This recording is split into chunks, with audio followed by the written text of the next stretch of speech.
This is the actual curriculum, the most important piece. It tells you each domain that it's going to cover, the test is going to cover, and the percentage that it's going to impact the examination. How much of these types of questions are going to be on the exam? So in this case, basic AI concepts related to cybersecurity, there's 17% of the questions will be on the test.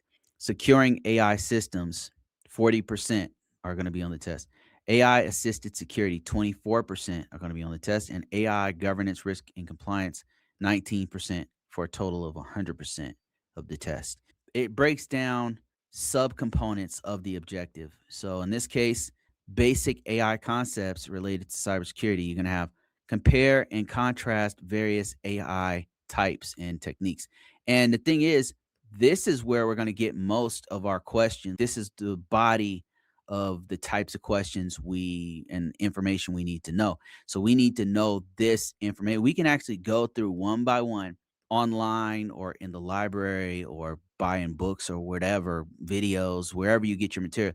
You can get information on each one of these topics for AI, types of AI, and learn as much as possible about each one of these sub objectives that once you know these to a certain level, you'll be able to answer those questions. 1.1, compare and contrast AI types, explain the importance of data security in relation to AI, and that has a breakdown of the things that you need to know. Explain the importance of security throughout the life cycle of AI, breaks it down further, and then goes on right on to the next section. So this is only 17% of the total questions. This one's 40%. So we'd want to spend more time on this one. This is securing AI systems. This is given a scenario, use AI threat modeling resources. So we're going to have to go deep into OWASP, which is Open Worldwide Application Security Project, and the top 10 LLM top 10s, machine learning security top 10 goes into MITRE adversarial threat landscape. Atlas is going to go into CVEs for AI working group.